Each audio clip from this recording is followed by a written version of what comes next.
but she like woke up feeling awful this morning. So I was like, you can watch it back on the Facebook later. Leah, we're about to go, I believe. Oh, we are live. All right. I was just talking about my girl. All right. Well, thank you everybody for joining us. I'm Leah Paulson here with my co-host. My name is Justin Brown. Hi, everybody. Yes, and today we have John Allen with us. We are so excited to have him. He's the CEO of Ivory Ella and built 2 businesses from scratch before he and friends launched a socially conscious social media retailer in 2015. Ivory Ella highlights the importance of innovation in business as well as corporate philanthropy. For those of you who don't know, I'm rocking a little bit of Ivory Ella right now, you know. I love that. I personally don't own any. All right, just saying. This is my newest. I actually just got it a couple weeks ago, so I've got a bunch out here. I've seen it though. I recognize the brand. So that's good because I have a wife, so that's good that I recognize the brand. I don't own any. So John, can you tell us a little bit more about the mission of Ivory Ella and how you and your business partners came up with the concept? Absolutely. So thank you for having me, and glad to talk to everybody. So I'll step back a little bit and start from the beginning. I started my first business in college when I was a sophomore. I actually had a buddy who at the time was making Twitter accounts, and he created an account called Lady Boners, which is just pictures of hot guys. I don't know why he started coming up with that idea, but after about 2 weeks, it had gained, maybe 100, 150,000 followers, and somebody offered him $30,000 for the account. Freshman in college, $30,000 might as well have been $1 million. So he sold it. And then, kind of a few months later, one day, get a call at 2 a.m. John, like, this is it. Like, let's start building these Twitter businesses. It's like, all right, Jacob, wake up in the morning, come talk to me. You're probably drunk now. And we can talk about it. So next morning, 8 a.m. bangs on my door and says, hey, I'm serious about this. So we went to the tech center. And we built a business plan around social media and how we were going to build, buy, and sell these kind of parody accounts, which, aren't really a person but have a theme to them on Twitter. People were doing it at Facebook at the time, and Instagram really wasn't around at the time. So we raised $25,000. Actually, my parents gave us our first business loan, and we started buying, selling, and making Twitter accounts. And it was kind of like a snowball effect. We started with, we purchased with that $25,000 about 750, almost 1 million followers on separate different accounts. We would use those to start different ideas and then use our accounts to grow. So again, had that snowball. And so we went from 1 million followers, 3 million, to at one point we had just under 100 million followers across all different accounts. But as we were doing that, we were doing ads for anybody we could find, Google, Disney, Coca-Cola, Pixar, basically anybody that we could sell impressions and ads to, we would sell them to. And then one day kind of said, if people are paying us to promote their stuff, what do they make on the back end? Why don't we just promote our own stuff? And so my junior year of college, we created our first store called Boho Outfitters, which was this bohemian jewelry style company. Again, we were really just wholesaling stuff from China and doubling the price and shipping it out of my college dorm room. But we were making about $30,000 to $60,000 a month. And so junior in college, literally just sitting on my couch tweeting, it's like, all right, great, this is what I'm going to do for the rest of my life.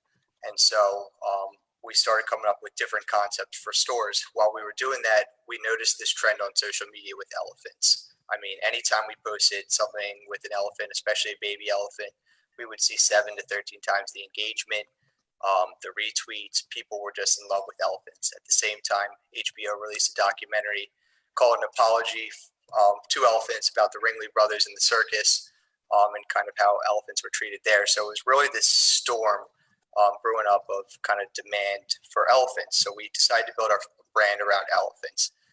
And again, at the time we were running Boho, and our mindset was we're just going to make 10 of these little kind of pop-up stores. So develop the logo, develop the name, and actually 3 days before, a buddy of mine who is now a partner of ours at Ivory Ella and works for us kind of said, John, do you think it's right to sell this stuff for an endangered species? And we're like, that's a good point.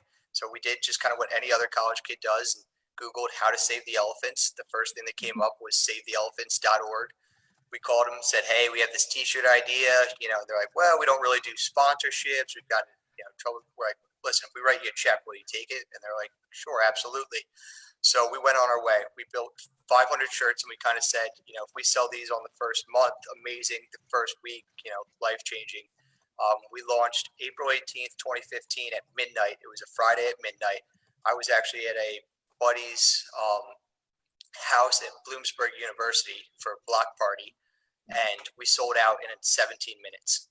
Really no apparel experience whatsoever. Got on the phone with my other partners, and we kind of said, just put it on pre-sale, see how many we could sell, and we'll figure it out from there. So by the time Sunday had came, we had done just over $600,000 in sales.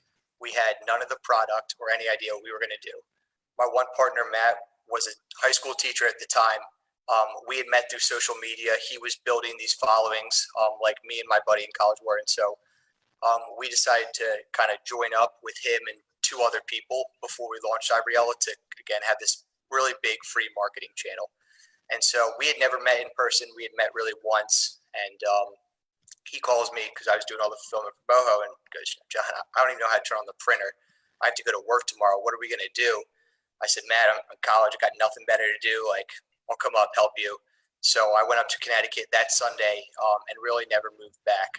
The worst we got was we were about 30,000 orders back ordered. 1,000 of those were over 100 days old. We had contacted all the customers. They didn't want a refund.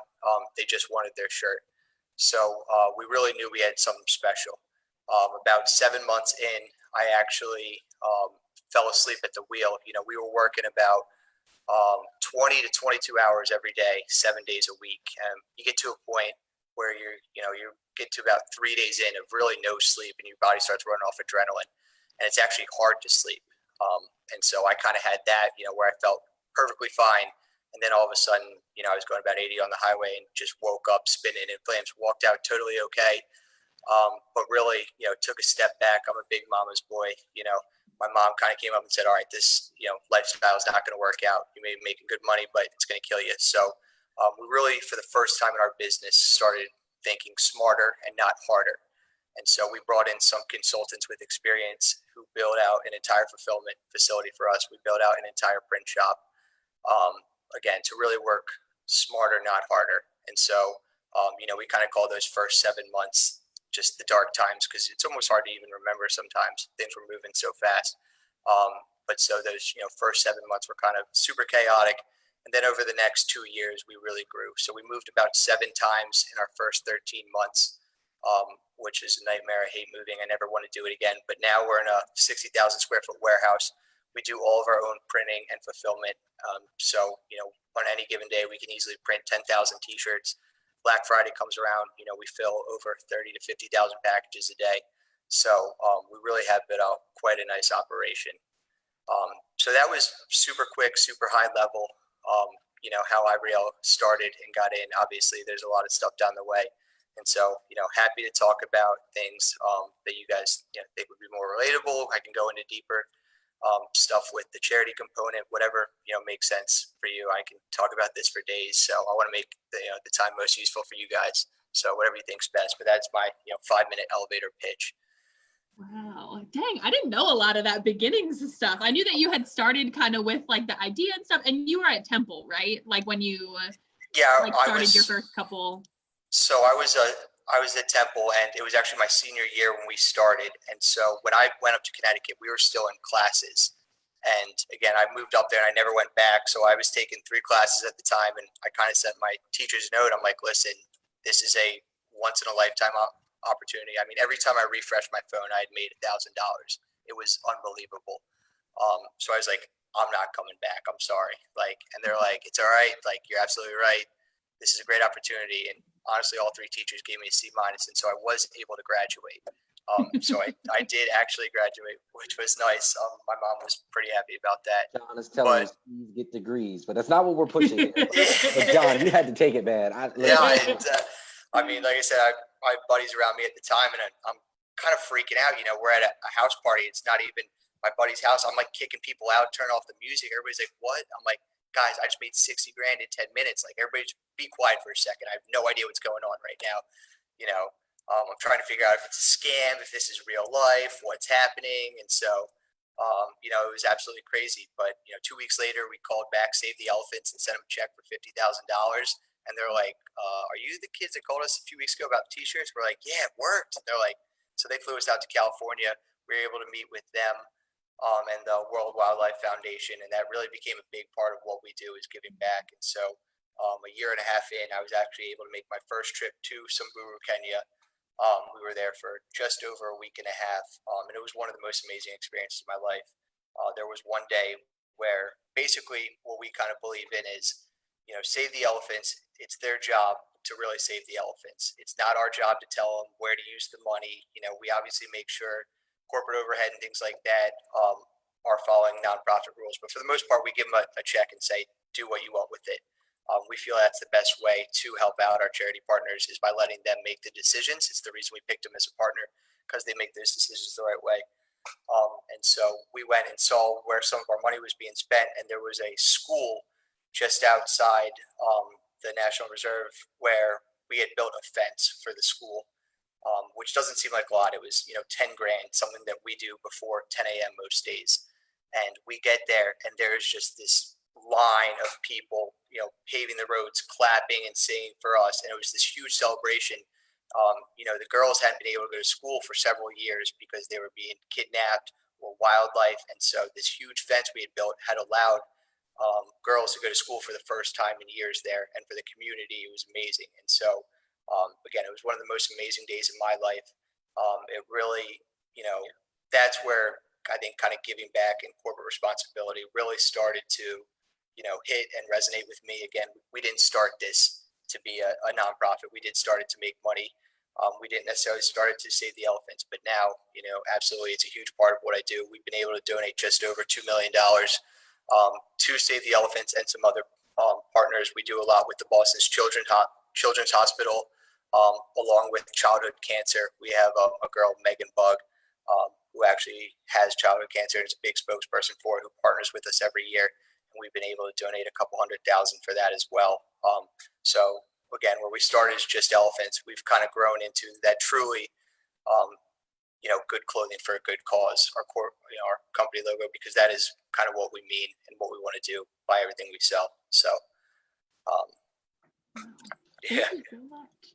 Oh, wait, Justin, were you going to say something? I was going to ask, it seems like you took two directions to get here because you didn't know that this effect was going to affect this, which led you to this path that you're on now. So where's the next step, or where is this maybe potentially leading you to maybe another big project that's about to come up? Anything like that? Yeah, so it's actually interesting. So while I'm still involved with Ivory, I'm actually involved in another company as well called Alta Gracia. So I'm actually currently in our office here down in Atlanta now. And so what Alta Gracia is we're an apparel manufacturer based out of the Dominican Republic, but we're the only certified living wage apparel company in the world. And so we pay all of our employees 3.5 times minimum wage, full family healthcare and benefits, along with several other things. And so for me, it's been really cool to kind of take what I've learned from the apparel side and the give back and, work on something new that's a little bit more on the human side, right?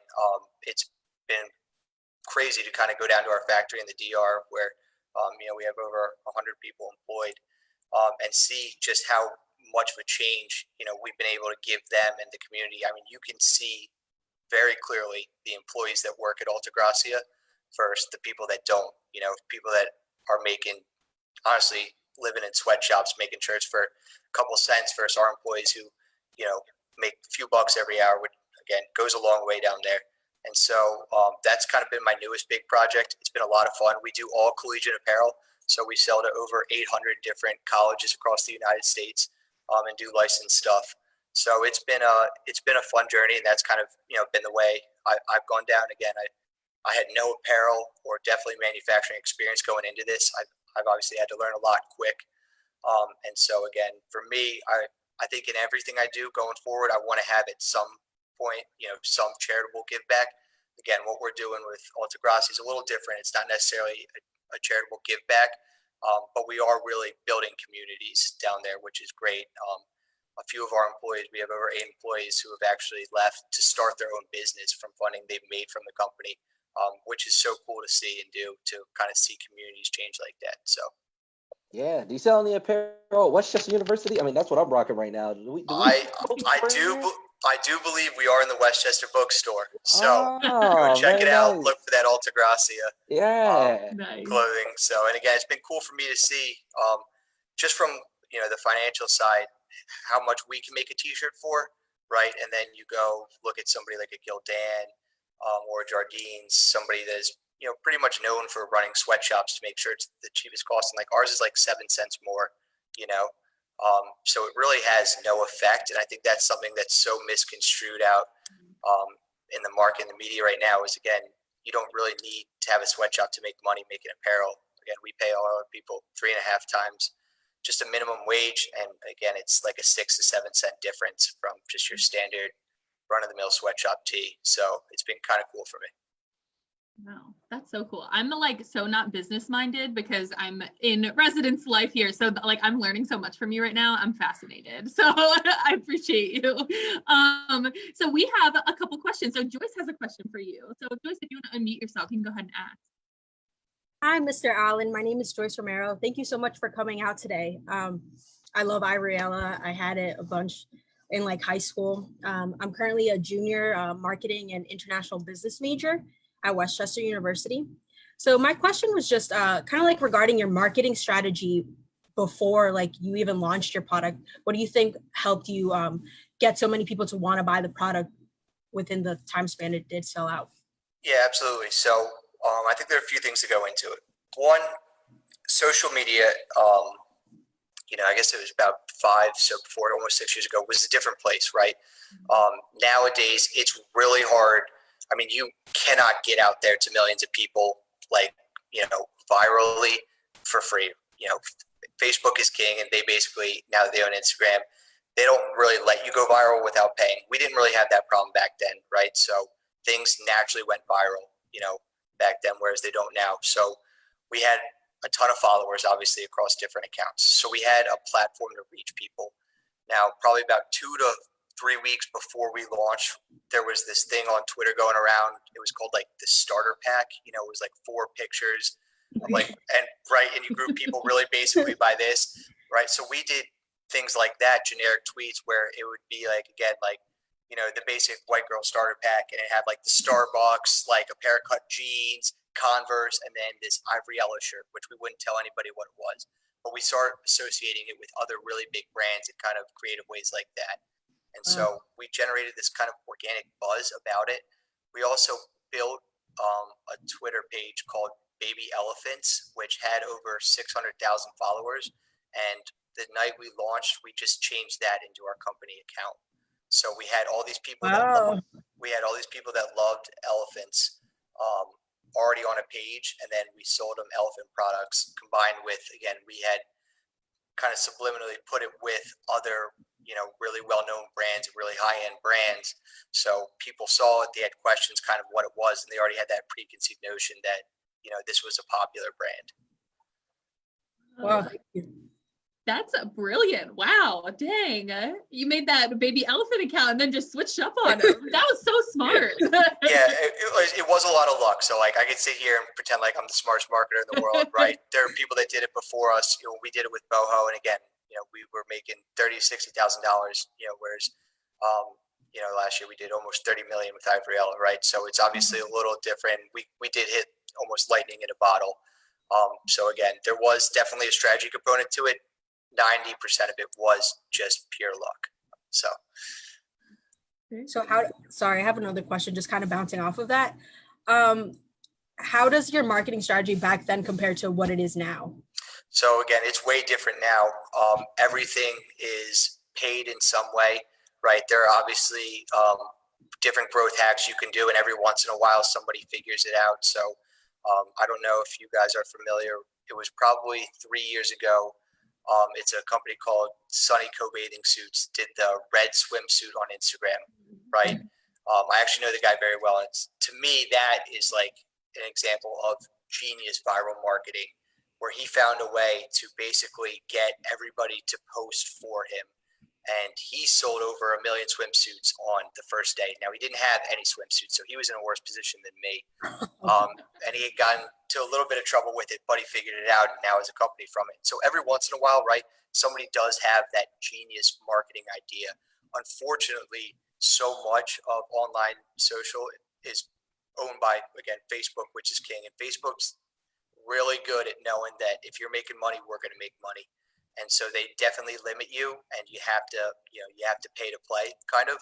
So again, we were free marketing almost the first year. We had like zero marketing dollars on our P&L because it was all of our platform. It was free. Now, again, it's almost 20% of our revenue is online marketing spend.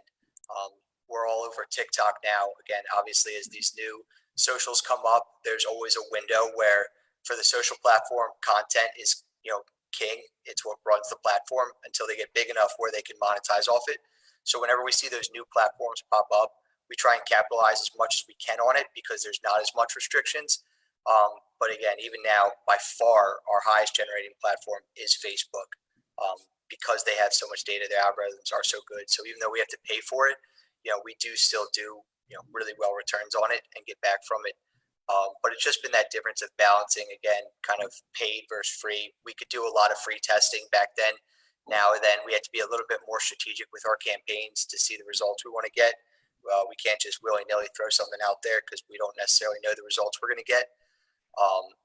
We still do similar things. So our most popular shirt, if you're familiar with the brand at all, we have this tie-dye ombre, and it's red up top and blue at the bottom.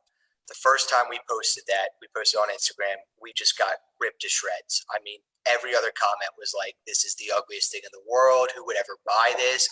And we're like, literally after like 2 minutes, there was like 15,000 comments of how ridiculous this shirt is. And we're like, okay, let's take this down. We took new pictures and put it back up like 20 minutes later. And the only difference was we rolled the sleeves up on the picture and we sold probably 5,000 in 3 minutes. So we still try and do some of those little tests. It is crazy what things work and don't. And we are really big on kind of A and B testing. So, go to our homepage. If we have this as the title, how many people click it versus if we have this, individual words that we have, even, do we use shirt or t-shirt? We do that stuff just all day, every day, which we've always done. We've always done different testing that way. Again, how we drive the traffic has definitely changed a lot. But some of those basic kind of marketing tests and data that we're looking for still remains the same. Thank you. I just want to note, I'm pretty sure I have one of those shirts, and I definitely thought it was cute from the beginning. So I'm pretty sure I do. I tell everybody we brought back tie-dye, and then if anybody has a pop socket on their phone or knows what a pop socket is, it was my ex-girlfriend at the time had a friend up for the weekend. My girlfriend at the time was working for me. Her friend was up and was like, yeah, look at this new company that, my cousin's involved with. And it was Pop Socket. They're based out of North Carolina. And we're like, these are so cool. So we called them up, and we were actually the only ones that were allowed to sell Pop Socket for like the first 3 months. So we sold, we had to have sold 500,000 Pop Sockets before, like, again, we blew them up on social media, and then they came to us and were like, listen, guys, we're not going to give you exclusive rights anymore. Like, Target wants to buy us. And we're like, yeah, dude, we totally get it. Like, so I tell everybody we brought back tie-dye. We made Pop Sockets what they are. What? That's so crazy. I wasn't even aware, like, branding wise, that if you just so happen to go viral, that you have to pay Facebook to allow it to happen. You won't. Every once in a while, like, so I use the example of Drake had that song where everybody was getting out of the car, right, and doing the little dance thing. Mm-hmm. So what people don't realize is before that song came out, Drake paid people like Do You Love Me song. Exactly, yeah, right? Drake paid like people like me, other influencers across all platforms to do this dance and stuff. So he released the song. Then he released his Instagram of doing the thing, and then everybody else immediately released it at the same time. And so then people started copying along, right? The song went to the Billboard #1, and it totally worked for him. But everybody thought it was this like organic dance. Like, Drake paid about $1 million to get people to do that, and then it took off, right?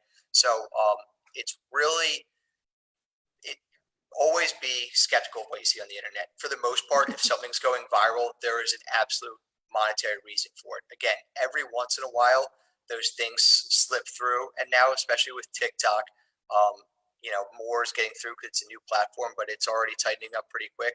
But for the most part, if you're seeing something on Twitter, Facebook, Instagram, Snapchat, like go viral, somebody's paid for it to be there, 100%. Wow. So I'm curious. So obviously you're pretty like well-rounded in the business area with like entrepreneurship, marketing. Was there any time like during your college years that you thought you might be taking a different path, whether in a different area of business or like a different area altogether? Yeah, I was going to be a lawyer until RLHS started. So even when, again, we had Boho going, I was interning at a law firm, and I was actually valet parking. So I was kind of doing the three of those. Now, I had a bunch of help. My sister was doing all of our customer support emails. My roommates were working for me doing Twitter and stuff. So I had more free time to have a few other jobs. But yeah, I was studying for the LSATs, and I was going to be a lawyer prior to Ibriella. Not sure if it's because I wanted to, or if it's just like I had to have a plan to tell my parents, like, they paid for my college, so I have to come out of here with something. I definitely was looking at more of a kind of structural career path. But again, once I got involved with social media and we started doing stuff, I always knew I would do at least something on the side. I'd find a way to try and make an extra 40, 50 grand a year just on a side hustle. But now I was going to be, like I said, a lawyer until Ibriella had started.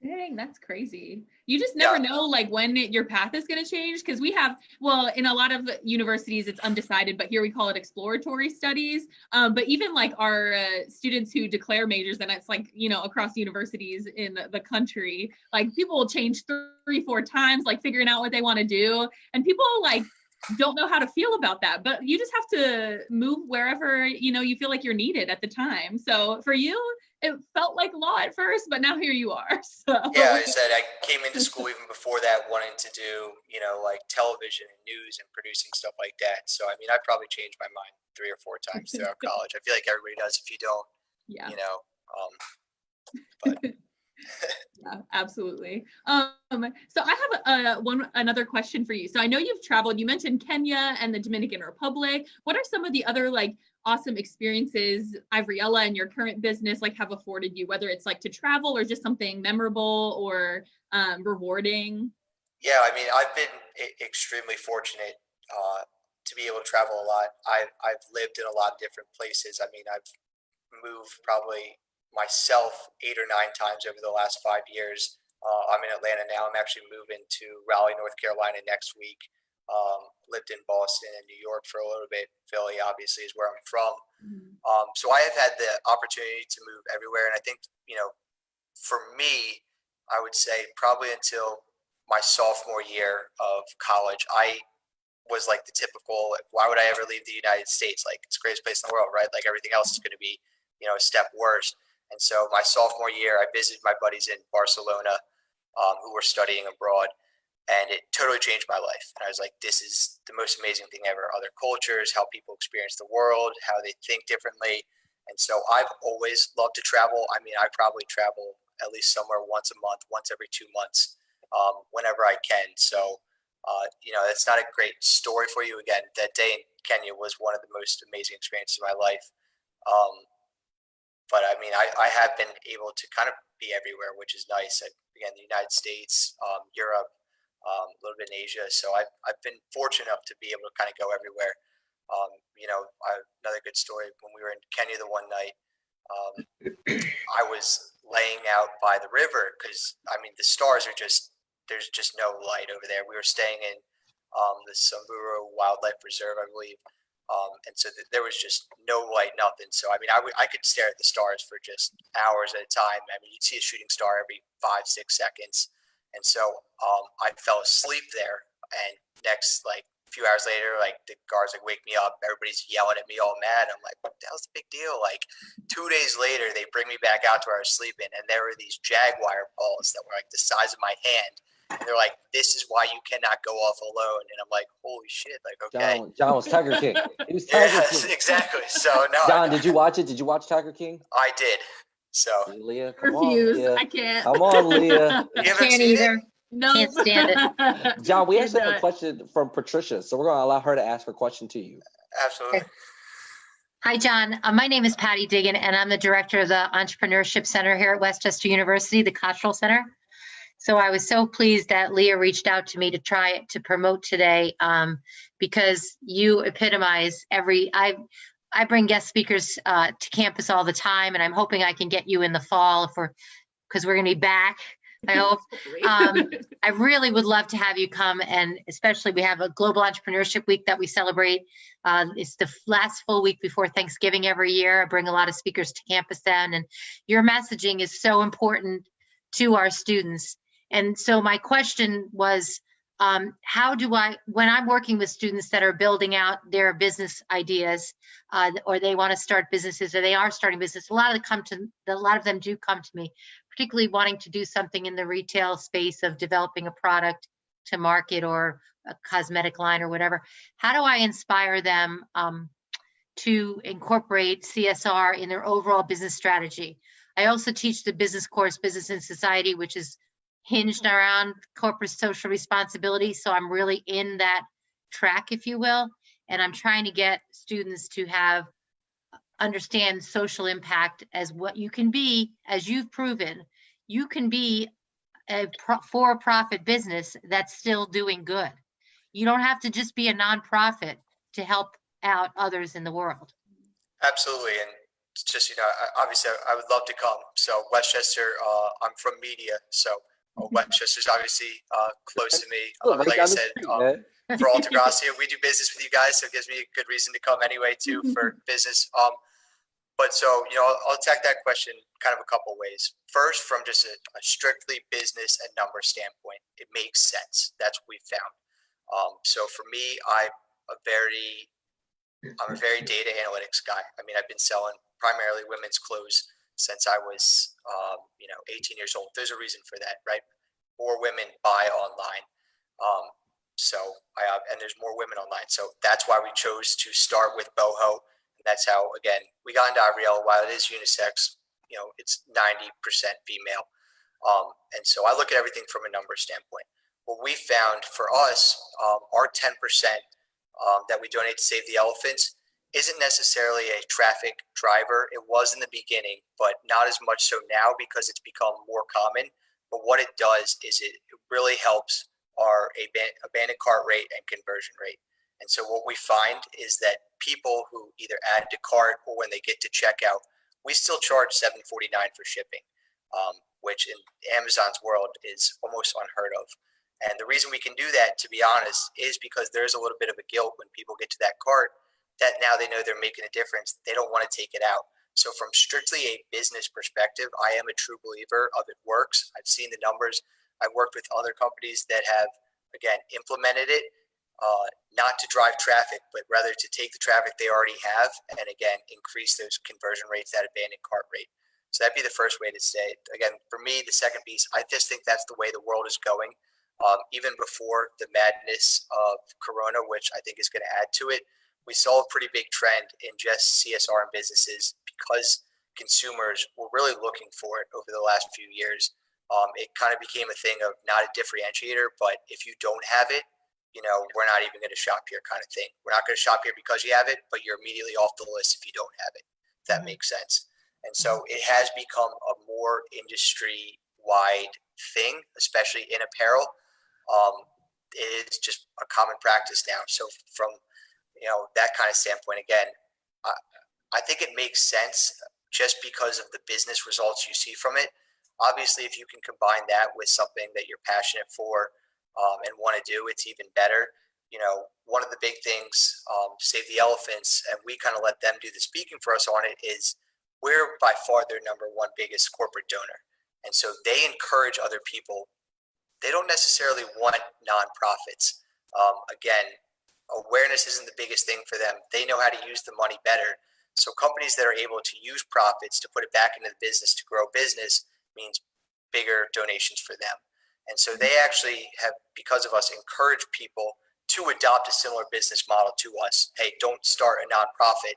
Try and start a profitable company where you're going to, cut out X number of piece for donations, and then you're going to use that other part to grow your company.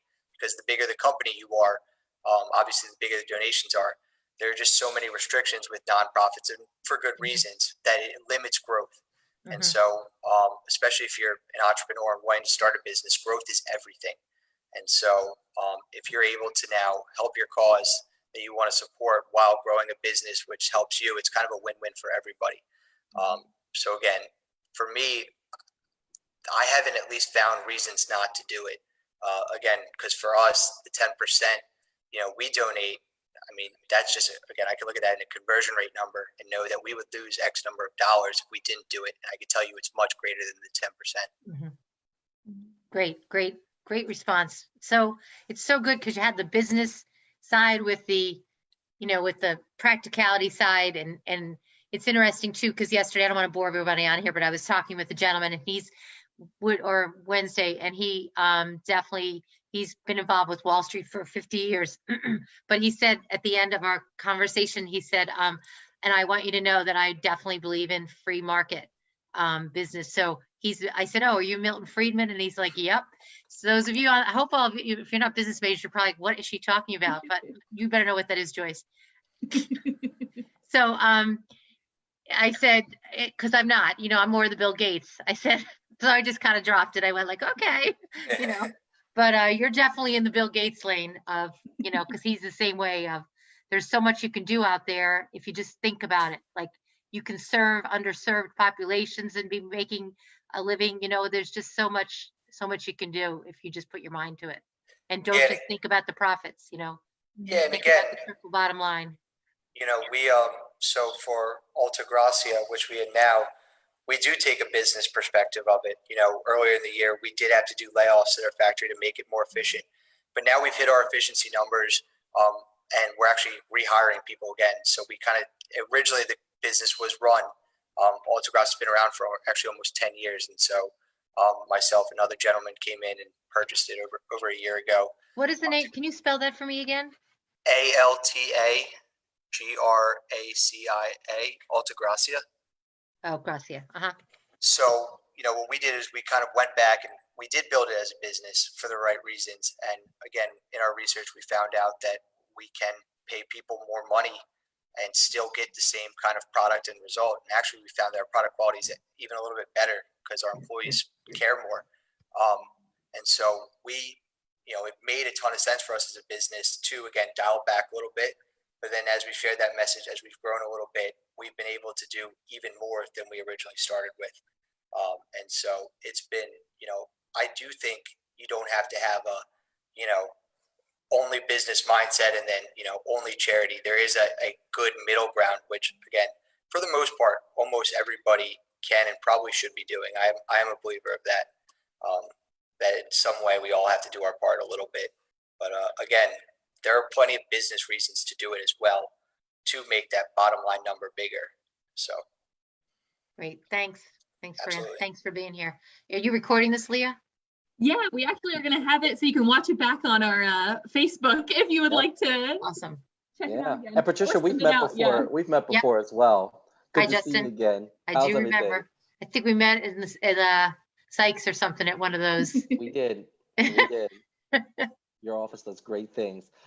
Again, this program was brought to you by the Office of Residence Life and Housing Services as part of our speaker series. John Allen, everybody. John, how can people follow you? What are your social media handles? Like if I wanted to jump on here right now and continue to see all the wonderful things you're doing. So I actually did go a little bit away from social media for a little bit. So we're in the middle of making masks at our factory right now. And so obviously, again, for Alta Gracia, which is, again, for the most part, been my main focus for the last few months here. All of our business is college apparel. Well, colleges aren't open right now, and people are talking about them not being open in fall. So we've had to make a pivot. Again, having a manufacturer, we're fortunate the most is we are able to make a smooth pivot. So we've started producing masks as recently as this week. So I've been kind of almost like, if you're a sports guy, LeBron dark mode in the playoffs. Like, so I'm kind of off social media. I have Twitter still. That's about it. Twitter and Facebook. My Okay. Twitter's at postage, like the stamp, and then my Facebook. But honestly, my email is just johnjohn@ivoriella.com. My cell phone's, Leah has my cell phone. You can give it to anybody. You Well, can post on this. John put his cell phone out there. I don't care. I love when people reach out to me. To be honest, I honestly encourage more people to do it. I love meeting people. I love having discussions. I'm a big believer of, I don't know everything. I actually don't know a lot, and so I can learn something from almost everybody that reaches out to me. I hope I could share something with somebody. So, again, feel free to post my email, my phone number. I love it when people reach out to me. I love talking about this. I love thinking about things differently. Great. And so, again, that's probably the easiest way to reach me is, again, email or phone. If you do find me on social, I'm pretty much not active on it right now. Like I said, I'm kind of an all hands on deck mode. Yeah, absolutely. Well, when you come on campus, we're going to make it like a huge so just know that's coming. I don't do small crowds, Justin. I sell out. No, right. Absolutely. I had my women's entrepreneurship conference in November. We sold out at the foundation. So yeah. Nice. I like sellout crowds. I do. I think he deserves the Asplin Theater, I think. I think so as well. Yes. We can make it happen. So, John, what we've been doing at the end of every one of our sessions is we've just allowed the speaker to take us out. You could give words of wisdom. You can give a funny story. You could say the meaning of life, whatever you want to. We just don't give you time to plan for it. So Here you go. You're on. Give it to us. Cool. Well, I think something that somebody, told me and resonated to me the other day, which I think is super important in kind of the current social climate and just the world environment right now with coronavirus and everything that's going on. This has been such a unique experience in everybody's life. I really don't think there's anybody who's gone through something like this. And so this is a moment in time where you're going to remember things probably greater than you do for other memories of your life. You'll remember where you were, the conversations you had, the things you did because of how unique and different this is. And so for me, I really took that to heart because, what am I doing every day that I'm going to want to remember for the rest of my life? Because I'm going to remember more now than I would about any other experience or event in my life. And so, I'm a big podcast guy, but I've been trying to get a little bit more back into books, into reading again, and trying to, take that in. I've been trying to, again, get to a better routine of working out early in the morning, trying to find new businesses to get involved with. Because again, this is, while it is such a crazy time, it's such a different time in our lives that, again, we're going to remember things. And so for me, at least, I would like to remember myself getting better and helping make the world a little bit better during that time. But I do think everybody should kind of think about that. What are you going to do that you're going to remember for the rest of your life? Because there are a lot of people who are going to remember just kind of being in their house. And there's nothing wrong with that. A lot of people are spending more time with their family. But for me, at least, I would like to remember how I used this time to grow and became a kind of a better person. So I was left with that the other day, so I'll leave you guys with that. Absolutely. John, Alan, everybody. John, we're about to make some quick announcements. Feel free to stay on. And if you want to be a part of these, John, let us know. We will definitely put you on. Here are our programs for next week. We got Jessica Pimentel from Orange is the New Black. Bill Burr. Obviously, you know him from Breaking Bad. I know him from The Chappelle Show. He's a comedian. He's going to be with us. Salish, the hypnotist. Mike Johnson. Go ahead, Leah. You can tell us a little bit about him.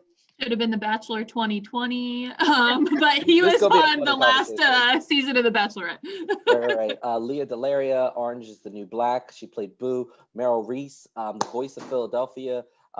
You should know who he is, John. You should be on for that. This is a legend. We're excited for him. We have a Nickelodeon game show host day. We're going to have Mark Summers from Double Dare, Kirk Fogg from Legends of the Hidden Temple, Phil Moore from Nick Arcade, and Summer Sanders from Figure It Out. And then on Thursday, who we got, Leah?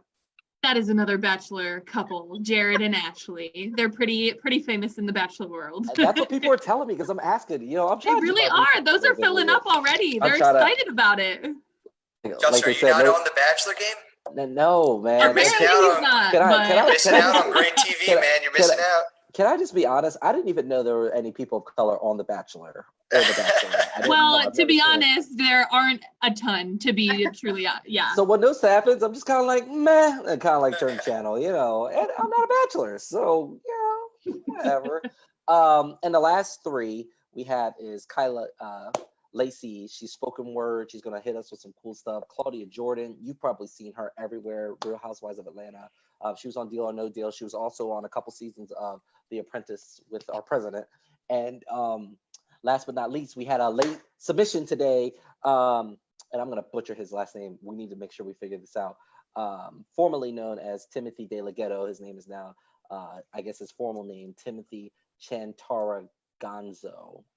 I think it's Chantarangsu, but Chantaransu. See, we'll get this together. And he confirmed with us today. So we will absolutely have him with us next Friday. So we got a big lineup. Now, we can't even spill stuff about the following week, but the following week, man, whoo, some big names that week. So we hope that you all join us. Residence Life Speaker Series. We will see you there. And I hope everybody has a great weekend. Mark Sipka at 4 o'clock, comedian. So join us then. And we'll